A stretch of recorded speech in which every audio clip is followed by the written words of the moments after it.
Hello and welcome to another FPS boost video guide. This time we're going to optimize Call of Duty Warzone, a game that is notorious for being massive and extremely heavy on PC systems. CoD Warzone is known for giving players a number of problems. I myself have had my share of issues with it. Now this guide will help fix issues such as lag and stutters and frame rate drops and crashes, as well as any other issues that you might be encountering when you play Warzone. I had an issue with sound where it stuttered, which was incredibly annoying. But after researching and applying some of these settings, I can tell you it's definitely gone. I want to point out that the guide will definitely be helpful for high-end systems, but it will boost mid-range and low-end gaming PC systems with a much higher degree of effectiveness. The guide will not only show you how to boost the FPS, but it will also improve quality and system performance. And again, in turn, this will help fix any issues that you could be experiencing while playing Warzone. We're going to go through a few simple steps that show the best settings to apply in Windows as well as in-game, and a few recommendations along the way on using overlays and multiple screens and whatnot. So anyway, let's get started. So first, we're going to go through the best Windows 10 PC settings step by step.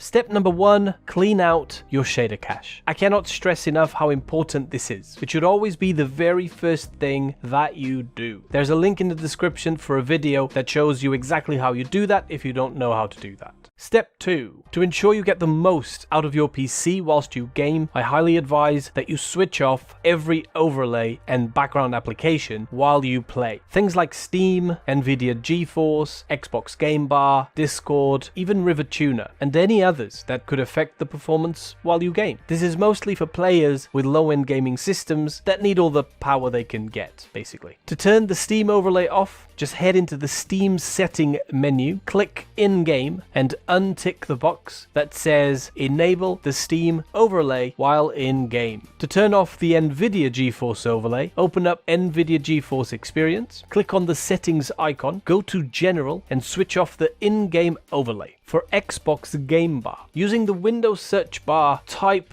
game mode settings and then click the icon. Once the window is open, navigate to the left side and click Xbox Game Bar, and of course set it to off. Then you navigate back to the left and click on Captures, where you then need to switch off background recording and recorded audio. For Discord, all you need to do is open Settings and on the left select Overlay. You'll then just need to disable the option that says Enable In-Game Overlay. After you've done that, navigate to Advanced and make sure Hardware Acceleration is set to Off, as this actually uses GPU power to run Discord. Step 3. In the Windows search bar, type in Game Mode and click the Settings icon. Once the window pops up, ensure Game Mode is set to Off. I know this sounds counterintuitive, but game mode is actually known for being more problematic than helpful. Currently, Microsoft are still working on a fix. I will put a link in the description below that goes into detail about the game mode option in case you're wondering how it all works. But for now, just switch it off. Step number 4. Navigate back to Windows search bar, type in Graphics Settings, and click the icon. Now in here, you should see an option for Hardware Accelerated GPU Scheduling. This needs to be set to on, and if it wasn't, you will need to restart your PC after you turn it on. So after you've done that, navigate down to Graphics Performance Preference, and you will want to add Call of Duty Warzone to your games list. To do this, you first need to find your games directory and then add the game's launch application to the list. You basically just need to find where it is installed. In this guide, of course, we're going to use Battle.net. So whilst you're in the Battle.net application and within your games page, click the settings icon next to play, then click show in Explorer, then just go into the file folder. Now what you want to do is copy the full address in the address bar at the top. You can then just go ahead and close down the folder and Battle.net if you want. You then want to navigate back to your graphics settings window, click browse, and you'll want to paste the link to the address bar at the top. Then you just find the application icon for Call of Duty Warzone, which should be named as just Modern Warfare, and you simply add it to your graphics list. Finally, you click Options, and then you set it to High Performance. You of course then click Save, and you're done. Step 5.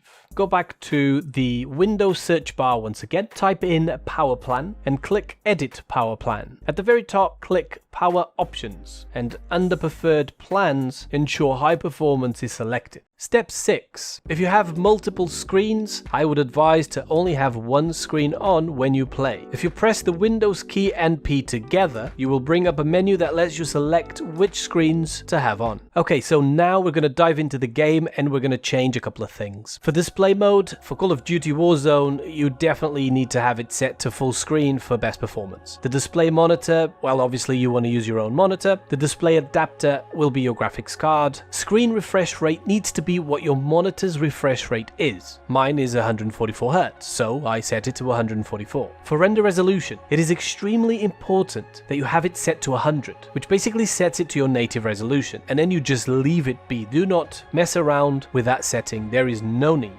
Aspect ratio should be set to automatic, which will be your native aspect ratio, which will be 16:9 for the majority of us. VSync, you should set it to off if you have a G-Sync or FreeSync monitor. If you don't have that function within your monitor, then having VSync on or off is really down to you. If you have it on, it will stop your screen from tearing, but you will have input latency, which is very low, but it could give you a disadvantage against your competition in multiplayer games like Call of Duty. Setting it off will remove that input latency, but you might see some screen tearing. So if you do set it off, it is recommended that you cap the frame rate to no higher than 60 FPS, as that will help minimize tearing. For custom frame rate limit, you want to set it to custom and set it to your monitor's maximum frame rate. For the menu, I use 60 frames per second, and for out of focus, I use 30. NVIDIA highlights should be disabled. It is a very heavy process that you just don't need. NVIDIA reflex low latency needs to be enabled, plus boost, as this will minimize and optimize latency whilst playing. If you don't know what latency means, it's basically the delay between clicking a button and the response time of that click in-game. For instance, when you press to aim down sights, you want it to be as instant as it's physically possible. If there's a delay, that means you have some type of latency going on. So now let's have a look at details and textures. With Call of Duty Warzone, you are better off sacrificing graphical quality for performance, especially if you're on a low or mid-range system. Streaming quality should be on low for best performance. I would also recommend texture resolution to be set on low for better performance, or even normal. I did see around an 8% boost in FPS between low and high, which is quite high. For texture filter anisotropic, again low is the optimal setting for higher FPS and performance. Particle quality should also be on low for better FPS. I gained around a 5% boost, 2 frames per second on low. The other three settings, bullets, impacts and spray, tessellation and on-demand texture streaming, should all just be disabled. Now we'll jump into shadow and lighting settings. Again, there will be some settings here that will boost your frame rate by lowering quality. Shadow map resolution, I recommend low or normal. Cache spot shadows and cache sun shadows, leave both enabled, but if you're using less than 16 gigabytes of RAM, so if you're using 8, I would highly recommend that you disable cache spot shadows. The DirectX ray tracing should be disabled, ambient occlusion should be disabled, and finally, screen space reflection or SSR should also be disabled.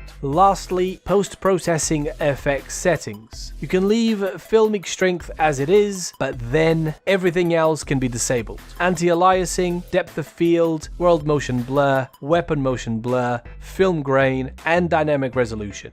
You can just disable it all. Now, of course, these settings really depend on your PC, so you definitely want to play around and see what works best for your system. I do hope that this guide at least helps you in some way or another. If you do have any questions, pop them in the comment section, as I will do my best to reply to everyone and answer all questions in the best way I can. I do want to thank you all for watching. See you next time. Goodbye.